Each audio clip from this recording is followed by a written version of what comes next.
For almost half a century, Voyager 2 has gone farther than any human-engineered object ever sent into the universe, passing through the outer planets of the solar system and pushing into the unseen edge known as the heliopause, the point where the sun's magnetic field stops and real interstellar space begins.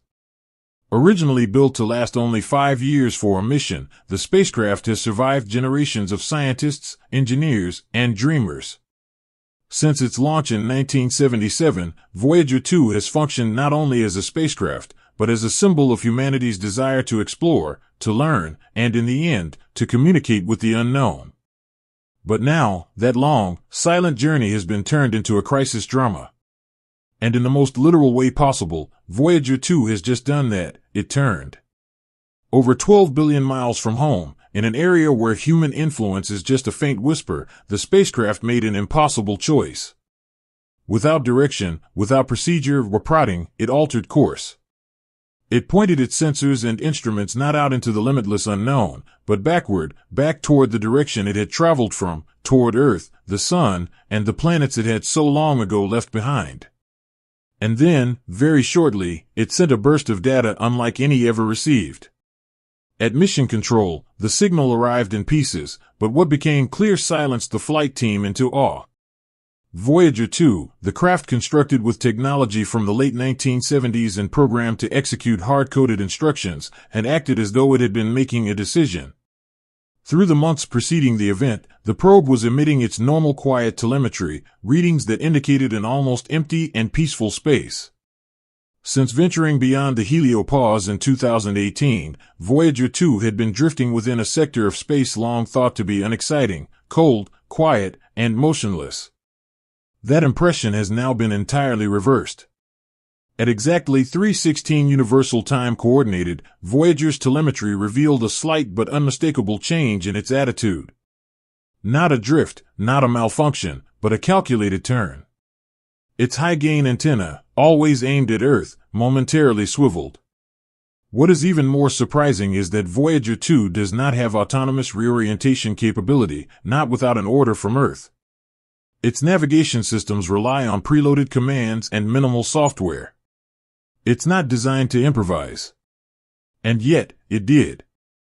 From the data logs, the reorientation of the antenna was computed, efficient, and then, after a hesitation, it went back to its original heading. That hesitation was no accident. Voyager seemed to have paused to listen. What it heard, or more accurately, what it measured, has raised alarms in the community of astrophysicists. Its instruments captured a spike in several streams of sensors during that momentary lapse. Magnetometers spiked. Dormant particle detectors, which had not produced significant data in years, sprang to life. And most ominously, the plasma wave subsystem, the unit that was supposed to find electromagnetic plasma oscillations, recorded something. Not any kind of signal, but a narrowband transmission. It was rhythmic, formal, and unmistakably artificial. It pulsed with mathematical certainty, oscillating in a manner which could not have been achieved by natural means. For perspective, Voyager 2 has sailed past the gas giants, through the solar wind, and into space. It has been exposed to cosmic radiation, planetary magnetospheres, and solar flares. But never once has it picked up a signal such as this. And the most confounding aspect? The signal was short range. That indicates something was close to the spacecraft. Something had moved up, trailed, or maybe had been sitting there waiting, camouflaged. Whatever it was, it had gone undetected until this moment. With the vastness of space and limitations of long-range observation, the notion that something, the object, or intelligence, could move undetected isn't beyond the realm of imagination. But what the implications would be are mind-boggling. Scientists have long theorized about extraterrestrial intelligence, generally in the form of far-off radio signals or optical flares from stars hundreds or thousands of light-years away. This wasn't either. This was local. Instantaneous. Voyager wasn't only getting a signal, it was being observed. The readings in the plasma waves indicated something more than artificial signal activity. They indicated a perturbation of the interstellar medium. This part of space, though very tenuous, is filled with charged and neutral particles influenced by magnetic fields. But what Voyager 2 detected resembled a ripple, and structured ripple, the type which theory predicted under the influence of gravitational disturbances. Except that there was no known celestial object close by. No black hole, no asteroid, no lone planet. Nothing we have any knowledge of could have done it. Then arrived the anomaly that shattered everything. For 22 minutes, Voyager 2 started sending packets of data that had no meaning. Engineers initially thought they were garbled by cosmic noise, but examination showed the data fulfilled all checksum tests. It wasn't garbled, it was intentional. The packets took on a shape that resembled a programming language. Binary in structure, to be sure, but not of any recognized syntax. There were nested patterns, repeating sequences, and what some analysts thought might be recursive logic, loops inside loops. The code even appeared to be self-referential, hinting at the potential for self-editing subroutines. Voyager 2, a ship without artificial intelligence or learning capacity, had somehow become a channel, a doorway. Something had interfaced with it. And importantly, the orientation shift took place precisely 10 hours following the registration of a high-energy neutrino burst in the IceCube Neutrino Observatory in Antarctica. The neutrinos had come from the same region of space Voyager had just traversed. This was not an accident. Neutrinos don't often interact with matter. They zip through planets as if none existed.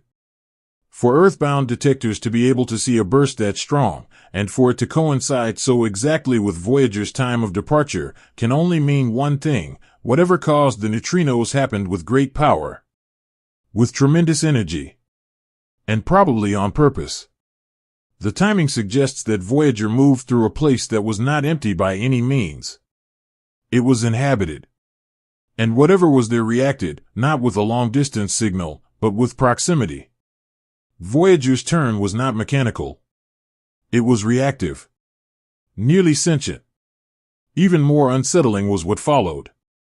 Hidden in the binary signal was a recurring visual pattern, a geometric shape consisting of 3 interconnected spirals, creating a type of whirlpool. The pattern did not exist in human culture, language, or science. And yet, it repeated and repeated, stamped across the signal like a watermark. It was not interference. It was meant to be visible. To be identified. Voyager 2 has limited power reserves. Powered by a thermoelectric generator that produces electricity from heat generated by decaying plutonium-238, its power output declines each year. Every transmission now is urgent. And the one containing the spiral symbol was the most power-hungry transmission because it traveled through the heliopause. To make this information a priority, some of Voyager's other instruments had to be temporarily powered down. That choice, as well, seems to have been made autonomously. It was as if the probe itself knew the significance of what it had found. And then, suddenly, the signal ceased. Not failed. Not lost. Ceased. Voyager 2 returned to its quiet telemetry as if all had been normal. But it wasn't. The spiral pattern still encoded on a regular basis, a haunting reminder of the instant of contact. Mission control engineers watched their screens in stunned silence. The spiral illuminated each monitor, emblazoned with the precise timestamp of the turn. It was more than a symbol, it was a declaration. A presence. Not human. Not explained. The biggest fear for many in the scientific community was never invasion by aliens or evil purpose. It was contact without context. The understanding that something out there could watch us without sharing its intent. Without regard for whether we comprehended. Voyager 2, which was sent into space with gold records that carry the voices of humanity, humans' voices, music, salutations in several languages, has perhaps been answered at last. But the response was not one of greeting. It was in silence. In the winding of an old machine. In the rustle of neutrinos. In the leave of a spiral. It is now thought that Voyager 2 crossed a boundary. Not a gravitational boundary. Not a thermal boundary. A cognitive boundary. A boundary of awareness. Something sensed it. Something reacted. And in that reaction, humanity perhaps bridged the first step toward realizing that we are not alone, and never were. The ship still functions. Information continues to drizzle in. Scientists scrutinize each frame of that unusual transmission. But no one can escape the sense that something has changed at its core. Not only in Voyager, but in us too. Our understanding of space has been altered.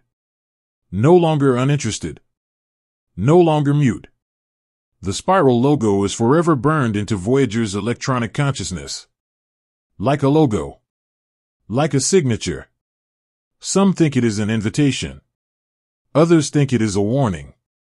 But everyone is in agreement on the one thing: it is a message. And messages, by definition, must be replied to. As Voyager 2 travels on, all alone in the dark, we sit back and listen. We wait. We wonder. And we realize, maybe for the first time in our lives, that space remembered us. That the old emptiness spoke back. That something out there faced us. And Voyager turned back.